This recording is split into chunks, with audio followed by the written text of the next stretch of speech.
নমস্কার বন্ধুরা, শুভ সকাল।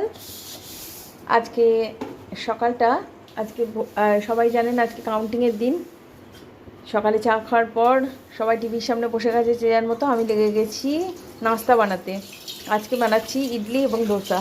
কালকে রাতেই কলাইয়ের ডাল এবং গোবিন্দভোগ আতপ চাল ভিজিয়ে রেখেছিলাম। মিক্সটা করে নিয়েছি, একটা থিক ব্যাটার আর একটা একটুখানি লাইট ব্যাটার। এটা দিয়ে আমি দোসা বানাবো, এইটা দিয়ে আমি ইডলি বানাবো। তো সেই মতো আমি একটুখানি সাদা তেল ব্রাশ করে নিলাম, নিয়ে তার মধ্যে ব্যাটারগুলো দিয়ে দিলাম। এই যে ব্যাটারগুলো রেডি করে ফেলেছি, দিয়ে দিয়েছি। এবার জল গরম হয়ে গেছে, এবার বসিয়ে দিলাম।